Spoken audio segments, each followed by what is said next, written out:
చంద్రబాబు గారు ఎప్పుడైతే ఈ మాదిరిగా చంద్రబాబు నాయుడు గారు ప్రజలు చంద్రబాబు నాయుడు గారు చేసిన తప్పును ఎప్పుడైతే తప్పులు పట్టడం మొదలుపెట్టారో, ప్రజలకు ఎప్పుడైతే వాస్తవాలు తెలియడం మొదలెట్టాయో, అప్పుడు ఈ పెద్ద మనిషి ఏం చేస్తాడు? టాపిక్ డైవర్ట్ చేయడం చేస్తూ ఏమంటాడు? టాపిక్ డైవర్ట్ చేయడం కోసం ఏమంటాడు? డిక్లరేషన్ సర్టిఫికేట్ అంటే ఇప్పుడు నిజంగా ఆశ్చర్యం కాదా? జగన్ ఏమన్నా కొత్తనా?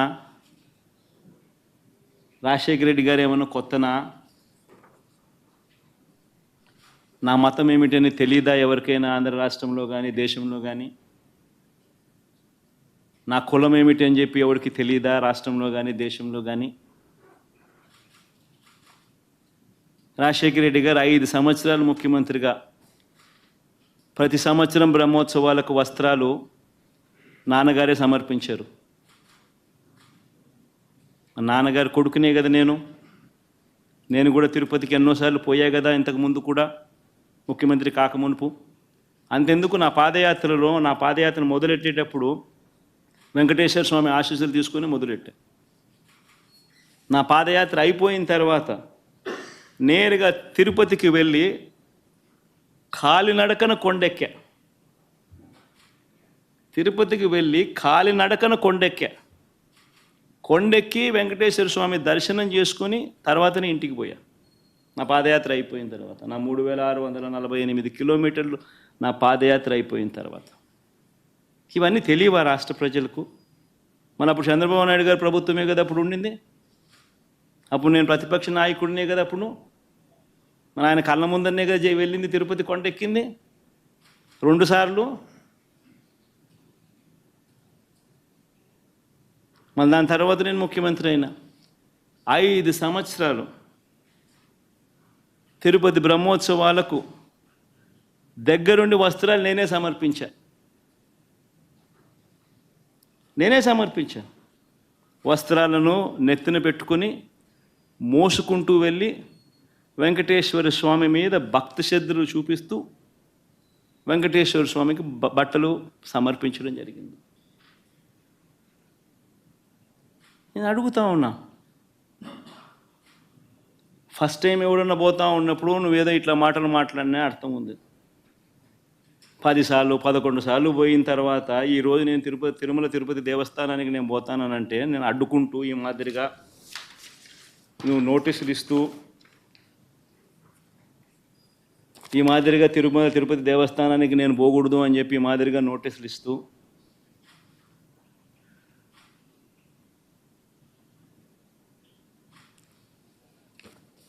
ఈ మాదిరిగా మా ఎమ్మెల్యేలకు మా కార్పొరేటర్లకు అందరికీ కూడా ఈ మాదిరిగా నోటీసులు పంపుతూ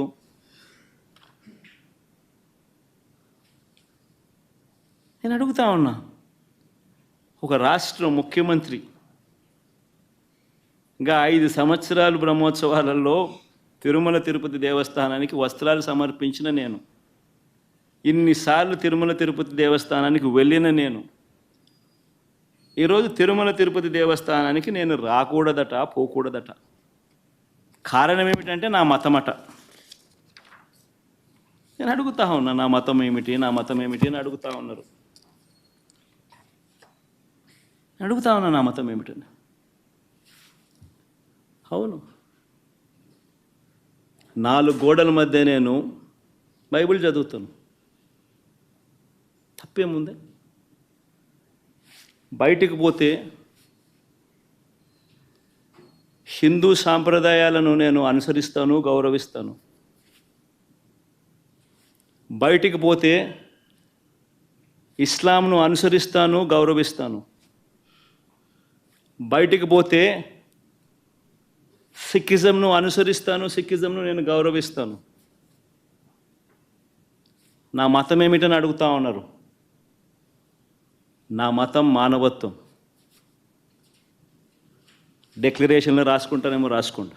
భారతదేశం కాన్స్టిట్యూషన్ నేను ఒకసారి చదువుతా. According to the preamble India is a sovereign, socialist, secular, democratic republic. Secular అనే పదానికి అర్థం తెలుసని అడుగుతా ఉన్నా. గుడికి పోయే వ్యక్తిని నువ్వు ఏ మతము అని అడుగుతా ఉన్నావు. ఏ మతము అని చెప్పకపోతే గుడిలోకి ఎంటర్ కాకూడదు అని అంటా ఉన్నావు. సెక్యులర్ దేశం అని చెప్పి చెప్పుకుంటా ఉన్నాం. ఒక ముఖ్యమంత్రిగా పరిపాలన చేసిన వ్యక్తి పరిస్థితి ఇదే అయితే ఇక ఆ దళితుల పరిస్థితి ఏమిటి? గుళ్ళలే పోగలుగుతారా?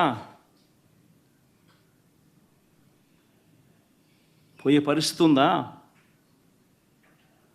పోనిస్తారా? రానిస్తారా?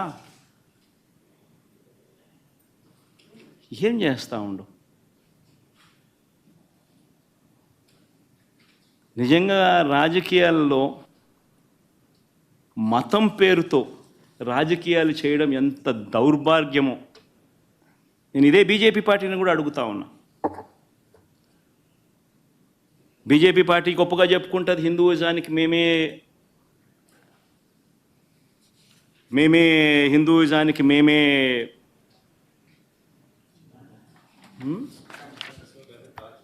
రిప్రజెంటేటివ్స్ అని చెప్పి చెప్పుకుంటూ ఉంటారు బీజేపీ పార్టీ. నేను ఇదే బీజేపీ పార్టీని అడుగుతా ఉన్నా, మీ కళ్ళ ఎదుటే అయ్యా బీజేపీ పార్టీ మిమ్మల్ని అడుగుతా ఉన్నా, ఈరోజు మీ కళ్ళ ఎదుటే మీ ఎన్డీఏ కూటమిలో భాగంగా ఉన్న వ్యక్తే తిరుపతిలో వెంకటేశ్వర స్వామి విశిష్టతను, తిరుపతి లడ్డు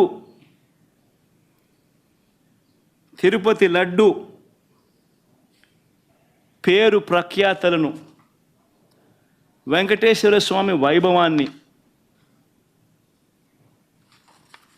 దగ్గరుండి అబద్ధాలు చెబుతూ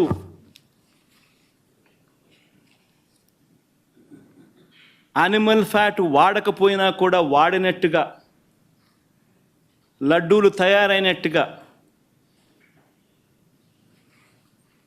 ఇన్ని ఆధారాలతో సహా రుజువు అవుతా ఉన్నా కూడా అబద్ధాలతో దుష్ప్రచారం చేసి తిరుమల తిరుపతి వెంకటేశ్వర స్వామిని అపవిత్రం చేసిన ఈ చంద్రబాబు నాయుడు గారిని ఎందుకు మీరు మందలించలేకపోతా ఉన్నారు? ఎందుకు మీరు వెనకేసుకొని వస్తూ ఉన్నారు? హిందూయిజంకు మీరే టార్చ్ బేరర్స్ అని చెప్పుకుంటారు. అంటే మీ వాళ్ళు ఏం చేసినా కానీ పర్వాలే, మిగిలిన వాళ్ళు ఏం చేసినా కూడా తప్పే. ఇదెక్కడ హిందూయిజం? ఆలోచన చేయమని అడుగుతా ఉన్న ఈ సోకాల్డ్ హిందూయిజానికి టార్చ్ బేరర్స్గా చెప్పుకుంటా ఉన్న వీళ్ళందరినీ కూడా ఆలోచన చేయమని అడుగుతా ఉన్నా. నిజంగా హిందూయిజం అంటే ఏమిటి అని అంటే మానవత్వం చూపేదే హిందూయిజం. మానవత్వం చూపలేని వాళ్ళు ఎవరూ కూడా నేను మంచి హిందువునని కూడా చెప్పుకునే కార్యక్రమం చేయలేరు.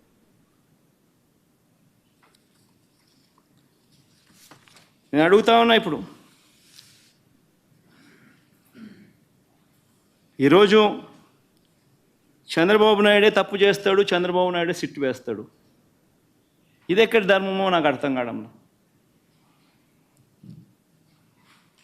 ఆయన చెప్పు చేతుల్లో ఉన్న అధికారులతో సిట్ అంటాడు. నేను చెప్పినటువన్నీ కూడా నీకు ఆధారాలతో సహా చూపించా. వాళ్ళ ఈఓ ఐఏఎస్ ఆఫీసర్ వాళ్ళ నియామకం చేసిన ఈఓ అన్న మాటలు, జరిగిన వాస్తవాలు ఏమిటి అని చెప్పి కళ్ళకు కనిపించే విధంగా చెప్పడం జరిగింది. మరి ఇన్ని తప్పులు చేస్తూ ఉన్నా కూడా